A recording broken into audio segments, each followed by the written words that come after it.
bringing you the truth, or something like the truth. This is the Bottom Line Podcast from 100.7 The Score. I'm Mike Hebert, owner of Cantex Roofing and Construction. Every day is game day, and we'll get it right when it comes to your roofing, construction, windows, and mirrors. Call Cantex Roofing and Construction today. Together, we are one serving you. Hey, what's good? Happy Thursday.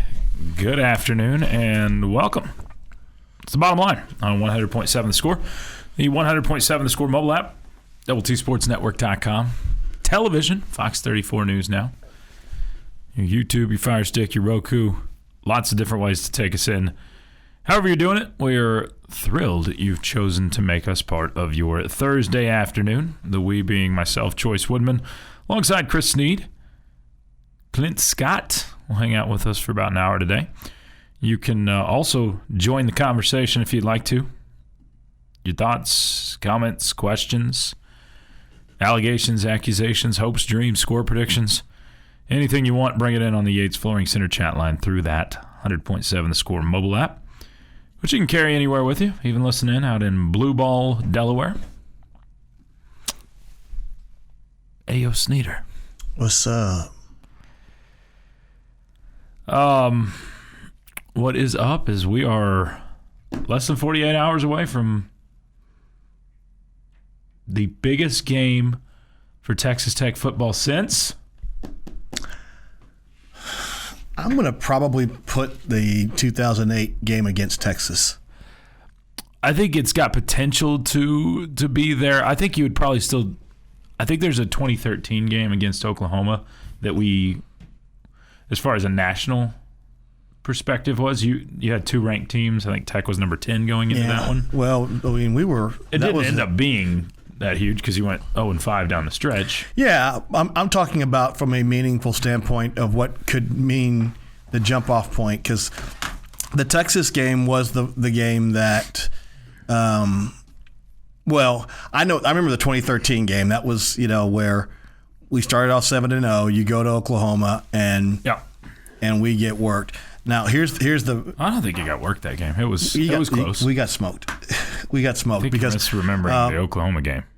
No. Because Matt Miller, Mike Gustafson, Robert Giovanetti, and me sat in my basement and watched that game. And 2013? Yeah. No, I think you lost it by like 8. Okay, hang on. Let me look. No. I'm backing up. That's the game that Jason Morrow fumbled. 2008. Oh yeah, you got murdered in that game. That game, Matt Miller, Robert Giovanetti, Mike Gutson, all sat in my basement and watched that game.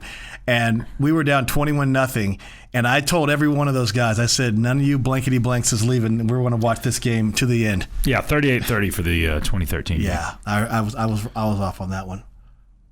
With one of the worst calls that have ever been made in college football. But I don't care. You know what? On the day, I'm going to say this. On the day that every quarterback hits every receiver and every receiver catches every pass and every lineman makes every block and every running back hits every hole, that's the day when I care about what call got made or missed. Because the only guys on the field expected to be perfect and then get better from there are the officials. So I'm just, save it. Officials are going to make mistakes.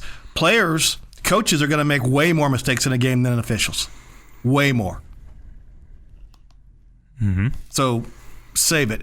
I will tell you this. If you can boil down a single game to a single call of a single official, then I'll say that's great. You're assuming that every player made every play in every game other than that official messing that up right there. No one missed a blocking assignment. No one fumbled a ball. No one overthrew a pass. No one dropped a pass. Everything was done perfectly except for that official missing a call. Till then, I'll save it. Anyway, that wasn't my point. I know it wasn't your point, game. But I mean, people just like to flippantly say, worst call of all time. Okay.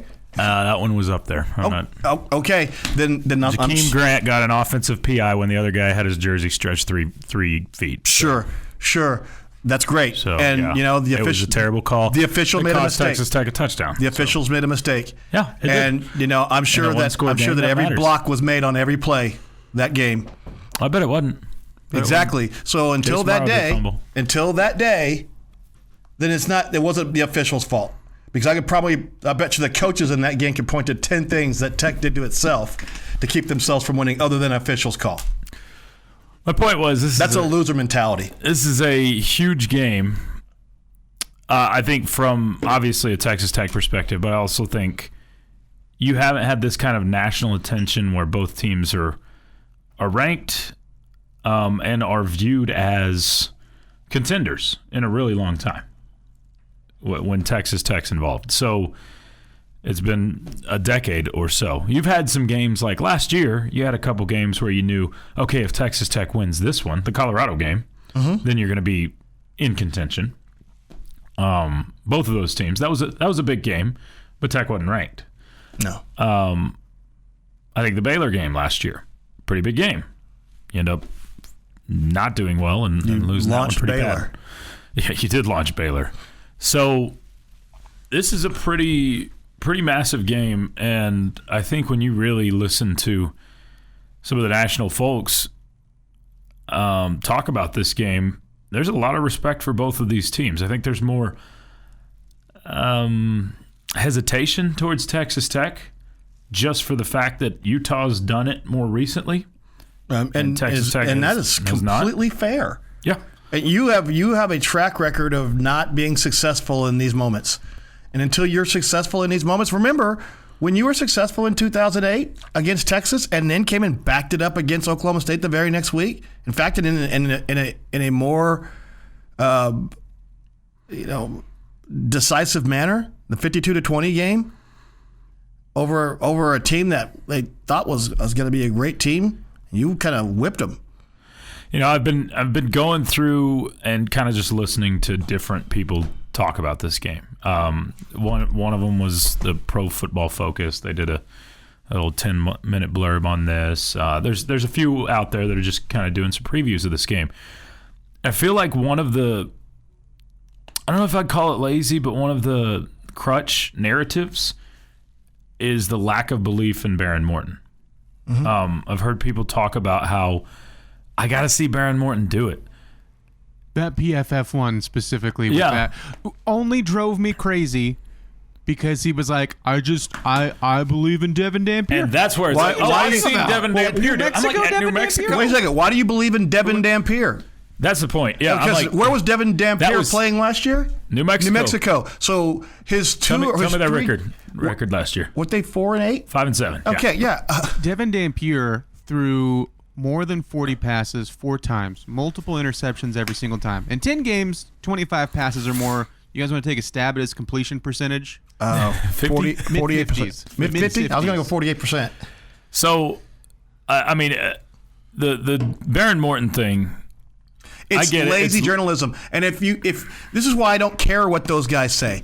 What do I care what some schmuck in Indianapolis thinks about Texas Tech? No, because he doesn't care what I think about Purdue or Indiana. So, I mean, the same reason I don't care what some idiot in Salt Lake City thinks about Texas Tech. And, here's what I tell you that those idiots don't know anything. They don't understand the elevation change. Well, guess what? You guys were at 4,100 feet. We're at 3,200 feet, morons. I know. That one is one of the dumbest ones that I've seen thrown out there a few times. Oh, Texas Tech's never played in this sort of atmosphere before.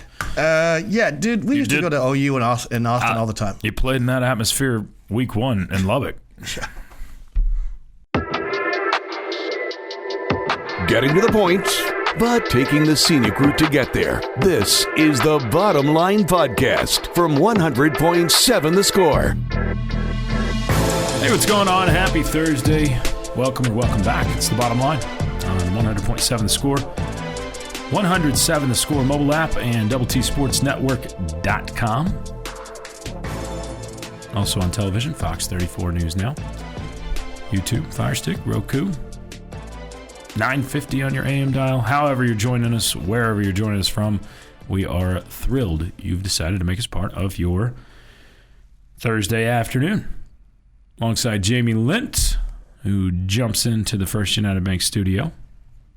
I'm Chois Woodman. Brennan Riker slides in over there.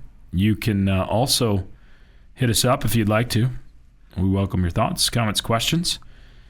All that on the Yates Flooring Center chat line through the 100.7 The Score mobile app that you can carry anywhere with you. Even listening out in 29 Palms, California.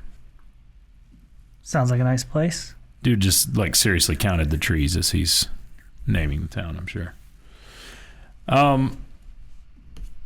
Jamie, we have had some spirited discussion in the first hour of a lot of different things. And one of them has been the Texas Tech and Utah game, as one might imagine. We're less than 48 hours out from the kickoff of that game. I'm still going to be, for people in Lubbock, and I think for Texas Tech, it's not going to have much effect with a 10 a.m. kickoff because your body clock's still at 11 a.m. I would guess, so it'd be kind of normal for that. But it's got to be strange locally to have a game kick off at 10 a.m. It would definitely be odd, just something you're not used to. It's not like it's dramatically different than 11, though. I mean, but most of the time, you just don't even see anything west of the Central Time Zone getting the early games. Mm-hmm. Most of the time, their first games are 2 o'clock or 2:30, and then they get the late night games too. So, I mean, the fact that they've got the big noon kickoff thing, TV rules everything. It's interesting. I'm curious if Texas Tech goes in and wins, how much frustration will be pointed to that by Utah fans. We'll see. I'm not saying as an excuse, but saying, we couldn't get our best atmosphere out there, this, that, but. Well, you would say, I would guess that we probably would be saying some of the same things. Yeah, I think so. I mean, we've been frustrated with 11 a.m. kickoffs. Yeah, that's why we all, most of us all root for 6 o'clock night games. Yeah, as far as the team goes, that's definitely sure. Yep. Many of our players have transferred in from larger conferences, so Utah's environment will not faze them. I think you've got a mixture. I mean, Skylar Gill-Howard and Terrence Carter have talked about how they haven't ever played in environments like you've had in Lubbock. So it's probably a good thing that you have had really good environments, especially the first game, to at least have them play in front of huge crowds before this one. I know it's different on the road, but Terrence Carter talked about how the crowd even he kind of blamed that on the drop a couple of weeks ago against Kent State, where I think he was kind of joking, but he said he was so wide open and he hears the crowd erupt before the ball gets there. He's like, I'm about to go score. And it got really loud then. So, yeah, it'll be new for some of the guys that are from smaller schools, but there are guys that have played in big environments before. Yeah, I guess I don't think I mean, you've gone to tough environments in the Big 12 Conference. You've played in Austin. You've played in packed houses, at other places where it's been tough. BYU a couple years ago. There's a great crowd at Iowa State. There's a great crowd was at a top 10 game last year. Yeah, great crowd at West Virginia. I mean, I don't feel like, and I'm not saying that they're just like we think that our crowd is helpful, which I 100% believe to be true. I think that theirs will be helpful to them, but I do not think it's going to be the difference maker. I'm with you. I think it will have an effect on the game. And that is no disrespect to their crowd or their atmosphere. It looks like it's great. Yeah, and maybe we're underselling it. We'll be able to judge off of that a little bit more this weekend. Maybe they're overselling it. Dear Choice, how are you? I am fine. When did Utah become a mecca for college football? I get it if we're talking about ski conditions. They act like they've been in the SEC or the Big Ten the last 25 years. Thank you for the elevation talk that you give us, Gordo. P.S. As when Chris Snead started his ointment regimen for Saturday's game. I don't know when that starts. He'll rub it up good. I don't know. It is kind of funny. It's an SEC level of arrogance with the Utah fans. They believe they are greater than thou, and that's what makes me want to beat them so badly. Trey said earlier, I want to win this game so bad. I think Is this the top of your list right now? As far as 9 games remaining on your schedule, if you say, I want this one more than any. I mean, because you don't have a TCU or a Baylor on there. And I would also say the one I would hate to lose the most. I think I'm like, there's games that you just can't lose, like against Oklahoma State or UCF, against bad football teams.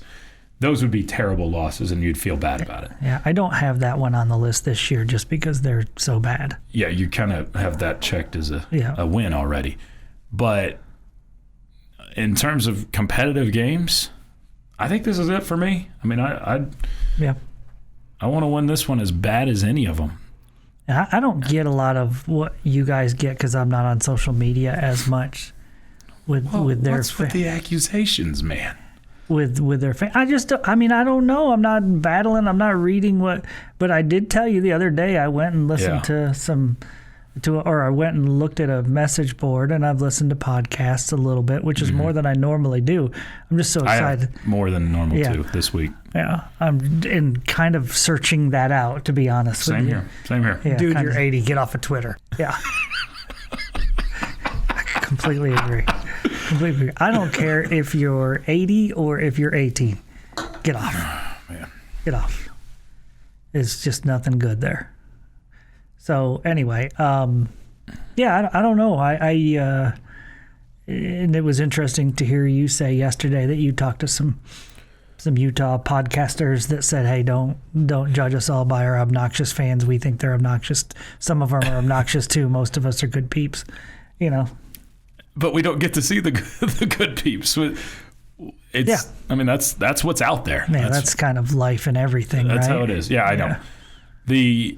The stuff that gets the algorithms going on Twitter, the stuff that grabs headlines on CNN or Fox News, it's not the positive stuff. Yeah. It's not. It's the crazy people. It's the crazy. It absolutely is.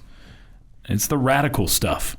And there are some absolutely radical fans with Utah that think they are, I mean, the best thing that college football's got.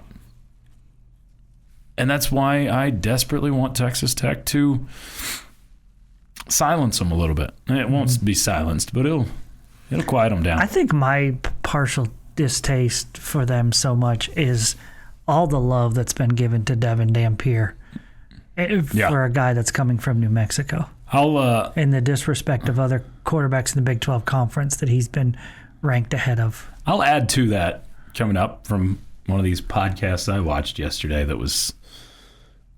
I don't get it. That's next.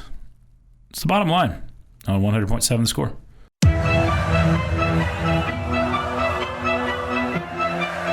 Bringing you the truth, or something like the truth. This is the Bottom Line Podcast from 100.7 The Score. Alongside Jamie Lent, I'm Chois Woodman. We got the bottom line on 100.7 The Score and the 100.7 The Score mobile app. We are... I was going to try to do math. We're less than 48 hours. We're just going to stick with that from kickoff. I was going to try to math it, but Brennan told me not to. 45 hours and some change. We'll go there. Probably. Well, let's just say it's 1 o'clock, Choice. Okay. And I said 45 and some change. Okay, so take 48, right? Minus 2, because 1 o'clock's... Okay.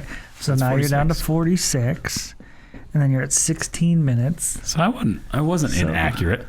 46 hours and 45 minutes. Razzle Dazzle says, I can't believe the refs scheduled this game for 10 a.m.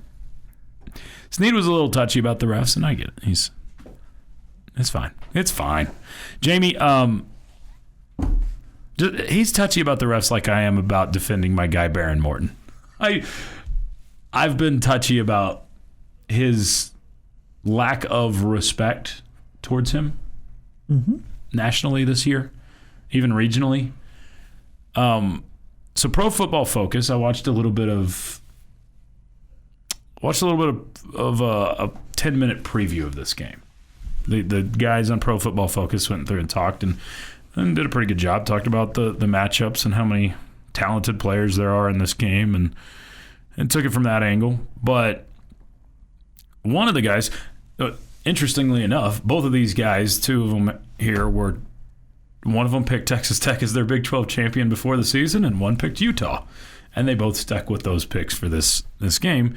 But the one that picked Utah said something along the lines of, I cannot pick Texas Tech. I think it's going to be a close game. I think he picked Utah by 3. I think it's going to be a close game, but I can't pick Texas Tech until Behren Morton proves it to me.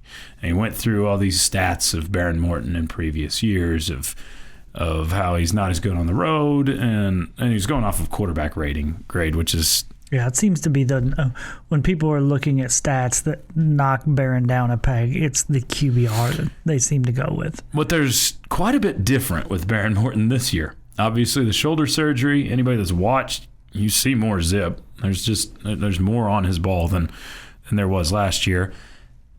And you're in a different offense altogether. I mean, you don't know. It's hard to compare last year apples to apples. I'm not saying you can't draw any comparisons there.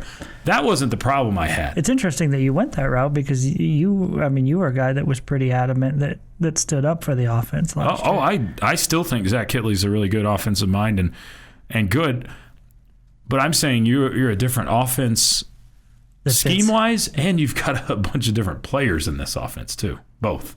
Like more weapons, better offensive line. There's a lot more around Behren Morton than you had a season ago.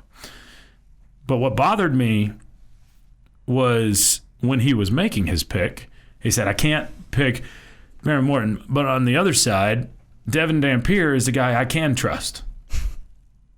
He's like, he's done it whenever they've had big moments. Behren Morton hadn't been able to get it done in big moments, but I'm like, what big moments? And then he goes, well, there was that one game against, remember, New Mexico upset Washington State last year. Okay, what about the rest of them? 5-7 last year. What has he done in the first 3 games that you call a big moment? Besides put up 3 points in the first half against Wyoming, and they really still didn't look very good until, they stretched it late in the third and early fourth quarter against Wyoming. But they did miss 3 field goals choice, so they should have had 12. They did, which I hope comes into play this weekend too. So that's where it's not even that much of okay, you got to buy into Behren Morton, but like what you talked about, the Devon Dampier part of what has he done to just garner so much I feel like he was attention? Just elevated over so many solid Big 12 quarterbacks. Is it just because he's fun to watch? Because he can move around? He's not Michael Vick. No, he's not. He's a lot shorter. He's not that kind of entertaining quarterback. He's not Kyler Murray kind of athlete where he's that elite of a runner, hard to get to. He's not that guy. No. It's not Mateer, Oklahoma. So, I don't know. I'm not really sure. It feels like a little bit of copycatting, like some media members, experts said this, so I'm just going to believe in that. Right. And again, it's not just Behren Morton. It's other quarterbacks in the Big 12 Conference that I feel like he just got elevated over for his work at New Mexico. Yeah. Don't disagree. I don't. So we'll see. I think Behren Morton will play with a chip this weekend. I hope he does. And, I think you need to not worry about it that much, Choice. Just let Behren. Behren's good. His numbers are going to speak for themselves, good or bad. I'm not going to say anything to Behren like, hey, I really need you to win this game for me. No, I'm not suggesting that. I'm just saying it feels like that, like you said, you're kind of chippy about it. I am chippy. And I'm like, it's going to take care of itself one way or another, right? This is the game to do it, yeah. Well, if it doesn't take care of itself, you still got it. Yeah. But that means Behren's playing poorly and he didn't deserve it. Fair enough. Right? But if he wins a bunch of games this year and is the quarterback that we think he is, then people are going to have to give him, you would think, respect. So, Jamie, Morton, we expect, I think most people expect you to have at least 10 wins this year, right? I think most have Texas Tech as a 10-2 record or better. Right. Right now, I think a lot are leaning towards the 11-win thing, but we'll see after this weekend. I don't know. That has a big effect on that. That's the thing. I just feel like with both of these teams, we have no idea who they are. We don't. Because both of their schedules just have not challenged them. No. And some of it by choice and some of it not by choice. Because they expected UCLA to be better and you expected Oregon State to be better. Sure. And it's just I don't know what these teams are. So it's going to be interesting to watch because I think we'll find out so much about these two squads. Same thing in the game in Waco this weekend. Sure. I feel like we know a little bit more about those two teams because we've seen them play some Power 4 opponents so far this year, but I don't know. We'll see how they play against each other. That one to me is very telling as well. Yeah, I think that you're exactly right. It feels like a couple of Big 12 semifinal games. It kind of does. It has that feeling to it. But when it comes to this matchup this weekend, I still have my biases, and I do think that Texas Tech has the more talented team, but that doesn't always prove to be the winner. There are plenty of times where less talented teams have beaten more talented teams. Sure. And we've been on both sides of it. We have been on both sides of it. We lived on one side of it for a long time during the Mike Leach era, where you didn't have the talent that you're going up against, but found a way to upset teams. You had an offense that gave you a shot. Yeah. Someone says, I'm undecided on how to approach watching the game on Saturday.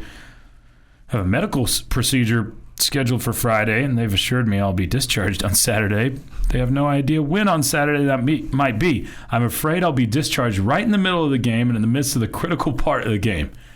If possible, my approach would be to turn off all notifications on phone.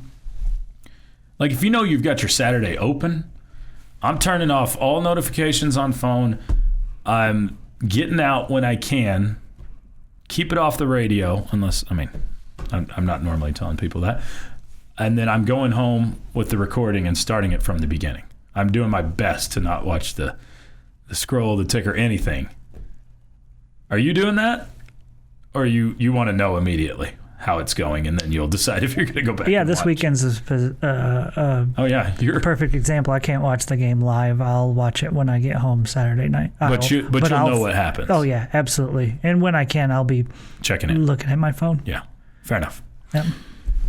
Yeah, but if I've got a wide open Saturday, on the other side of that, I think I'm doing my best to watch it in its entirety. That is a tough situation. Bringing you the truth, or something like the truth. This is the Bottom Line Podcast from 100.7 The Score. Glad to be part of your Thursday afternoon. It's the Bottom Line on 100.7 The Score and 107 The Score mobile app. Fox 34 News now. Choice Jamie Brennan. All yours here in the First United Bank studio. We will keep getting to your thoughts. Appreciate all of them so far. It's kind of an active day on the Yates Flooring Center chat line. Also, 1 hour from now, Jamie, we will visit with Skylar Gill-Howard, Texas Tech defensive lineman and pick six specialist. Good thing to be a specialist over. Yeah, we'll visit with him and talk a little bit of Utah. Preview that matchup coming up here in about an hour's time. That'll be at 2:30, so you want to tune in for that. Right now, I want to tune in because it's Jamie's question. Time now for Jamie's question of the day on 100.7 The Score. Presented by Connecticut of West Texas. Life's hard, your water shouldn't be. All right, Choice Brennan and our fine listening audience. Which side of the ball is it more important that they have a big game on Saturday? They play well. Offense or defense? I have an immediate thought. I'm trying to think around. Man, I think I'm going away from my gut reaction and saying defense. My gut reaction was offense because I don't believe that Utah can score with you. But if you cannot contain the run and Utah controls the clock, your offense won't be able to get out there enough. So I think that's where I think you have to force Utah into some longer third downs, some throwing situations, some pin your ears back type of situations to make it tough on the Utah offense. So, yeah, I'm going to go defense. I'm also going to go with defense. I think for your offense, I don't expect you to score a lot of points in this game unless you just overwhelm Utah with pace and, your style of play. But your defense is really good, and you're going up against another defense that's really good. So team that's going to get the stops is going to win this football game on Saturday, and you need your defense to show and prove why they are among the best in the country. And I think they will, but it's so important for them to keep Utah from having long, sustained drives and get off the field quickly to give the ball back to your offense whenever you can. All right. I think you're both making lots of sense, and I'm going with offense. I knew you were going to. I knew it. As soon as you said that. I think you said something, Choice, earlier that is the reason. I don't think Utah has as many weapons as you do on offense. I don't think they can keep up with you in a high-scoring game. So if the Red Raiders have a bad day on defense and Utah scores 35 or 38, I still believe that the Red Raiders can outscore them, can put up. I agree with that. All right, but if Tech's offense has a bad day and they score like 17, I don't feel really good about your chances. What you say makes a ton of sense and matches up more with what I've said this week, because I've said a higher scoring game favors us. Yeah, and I think I still do believe that. Mm-hmm. But I guess the negative thought went straight to them paper cutting you to death. Yeah. Not big play ability and scoring over the top or scoring on big runs, but them just holding on to the football. And if they do that, that makes me nervous. Yeah, so the truth of the matter is, if you are having a bad day and score only 17 points, probably because they've done what you said earlier, More and likely, that they are keeping your offense off the field. You're not getting it done on defense, and that's not giving your offense as many chances. I really hope Kyle Whittingham is arrogant with his defense here, because Kyle Whittingham is traditionally a man defense coach. Utah is kind of built on man coverage. Yeah, and they like to come after the quarterback. And they like to come after the quarterback. Guys. They'll put their guys on islands. Mm-hmm. I think you absolutely, and they've got a couple of younger corners out there, or I keep saying younger, inexperienced. Yeah. New starters out there for this year. I think you can exploit that. If they're going to play man coverage against you, then I think Texas Tech should absolutely throw over the top like you did early and often against Oregon State. Because Oregon State kind of challenged you there, and you're like, okay, if we're gonna do this, here's one for you, Coy Aiken. Here's one for you, Caleb Douglas. Here's one for you, Terrence Carter. And then you tear them apart in the screen game. Mm-hmm. So I hope that they're arrogant with that. Kyle Whittingham's like, hey, this is what we do. We're good at what we do. This is what we do. Because I think Behren Morton's going to have a really good day if that's the case. The good thing is, Jamie, I do think you can win this game either way, or either in a lower scoring or higher scoring. I still think the higher scoring favors the Red Raiders. Right. I have a hard time thinking that Utah's winning a high scoring game. But some of your close games on the road in the past have been lower scoring. The ones you've won. The Iowa State one from last year was a prime example. Now, that was defense that got it done for you a lot of that game, but the offense went and put together a really long drive at the end of the game to win it. And then Behren Morton authored that one. So that was the Taj end around with Jalen Conyers at the end, right? I think, to finish that one off. So there's an example of when Behren did get it done in crunch time. to win you a game. Against the number 10 team in the country, too. Yeah. You want to... But that's nothing like what, Devon Dampier's done. Mexico. Yeah, they beat Washington State to get their 4th win of the year last year out of 5. What do you make of this Big 12 London talk? Kansas and Arizona State are discussing a 2026 game in London. Replace this with a Texas Tech in this as one of the two teams, and how would you feel? Because it looks like Kansas, this is partially because the Jayhawk Stadium is still getting off-season construction and may have reduced seating capacity for the Sun Devils visit. So it looks like Kansas is giving up a home game for this. Okay. So how would you feel of this? I would be fine with it. I think I'm just kind of like, do what you got to do at this point. I mean, I don't want to give up home games. I don't think it's a problem unless it really affects your teams. I mean, can we trace Kansas State's struggles all the way back to Ireland this year? People are wanting to. I don't think that's the problem. But didn't Iowa State also have to go to? They did. To London, and people are saying they still look sluggish. They still don't look great. Low scoring against Iowa. That's what they do. I was going to say that's every only an year. 8-point win at Arkansas State. I guess they haven't had a bye since then. Maybe that's what you have to do. Is if you're going to schedule these games, do the immediate bye afterwards. Yeah, it makes sense. I don't know. Try to get these teams right, but Kansas and Arizona State potentially playing in London next year. I like these games. I still don't. I think we kind of disagree on this, but I don't like them being conference games. Mm-hmm. But it gets conference eyeballs on it, so that's what it takes. My younger brother has lived in Salt Lake City for 25 years. Now he lives in Paris, France, and is even a Utah grad, but has always said how awful the football fans are there.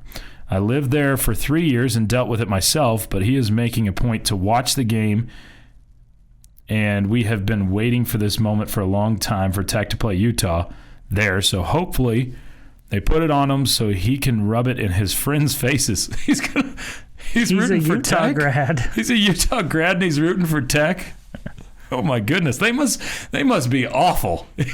Ute fans if it makes them turn one of their own against them. Gosh. That's a different level right there. Getting to the point, but taking the scenic route to get there. This is the Bottom Line Podcast from 100.7 The Score.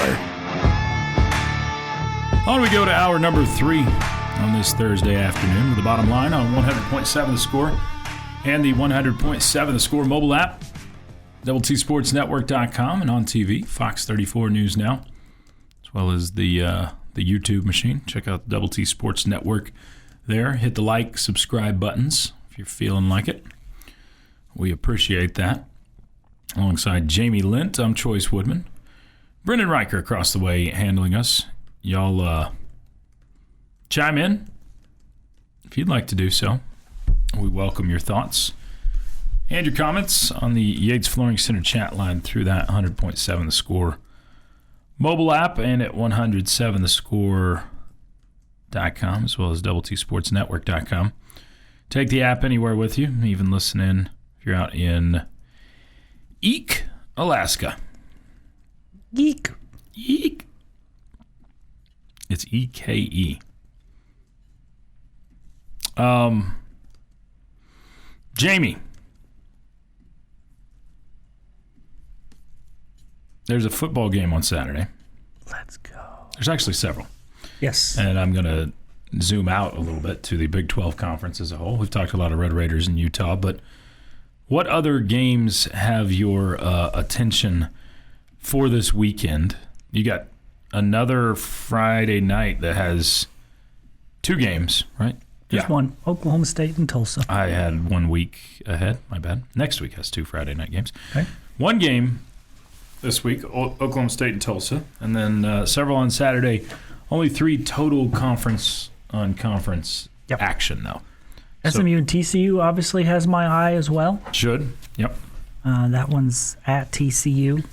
We all know that SMU let one slip away against Baylor. You rooting for the conference there? Yeah, I think so. Yeah. I think so. I mean, I don't think I can sit there and tune in and watch the game and be like, go TCU, but Right. as a whole, I'm like, yeah, we need TCU to win that game. I think if the West Virginia-Kansas game was in Morgantown, I'd be more like, hey, man, this has got a chance. I But agree. I think Kansas is just so more talented than West Virginia, so I think KU wins that one. I'm with The you. one that's really crazy to me, Choice, okay, and it says so much, UCF in North Carolina. Do you know what the line is for that game? I do, just because I looked at it, yeah.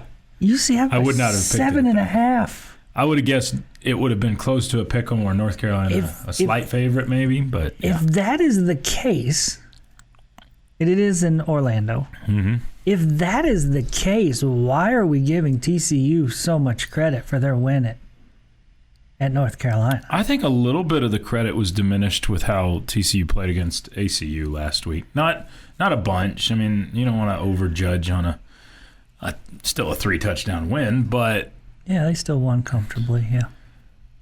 But North Carolina is in that conversation for the lesser of the Power 4 teams.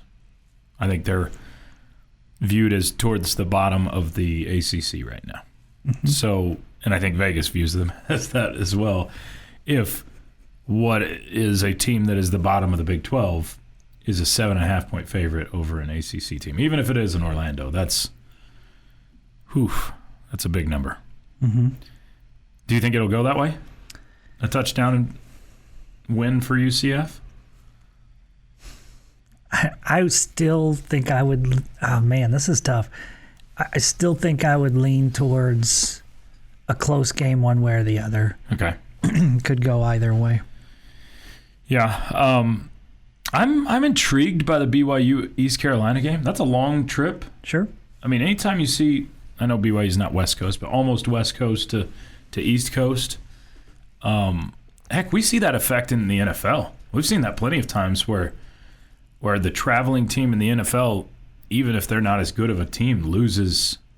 Sorry, even if they're the better team, loses when it's a West Coast to East Coast or East Coast to West Coast. Sure. So I know everybody has charter flights and all that, but distance still does matter. Extra time on a plane matters. And so BYU East Carolina's got my attention. BYU's about a touchdown favorite there. And East Carolina's a pretty traditionally good group of 5 team. Mm-hmm. Colorado's a pretty big favorite over Wyoming. But obviously the conference matchups are what we're honed in on. And you mentioned the West Virginia-Kansas one. Not really a lot of intrigue there, or shouldn't be. But Arizona State and Baylor, I mean, I know we're not saying it's an elimination game in Salt Lake City, but is this an elimination game here? I think it's neither one of them. Neither one of them have a conference loss yet. I mean, it's their first conference game, so it'll be hard for them to have losses. But well, some people have played conference games up to this point. Yes, so but I don't think it's an elimination game. I don't either, but I feel like it's more important. Like, it is more detrimental to both of these teams if they lose this game than it is to either Utah or Texas Tech if they lose that. Partially because of schedule and who the other teams have left, those sorts of things. But if Arizona State loses this game, they can't afford to take an L to Texas Tech later in about a month.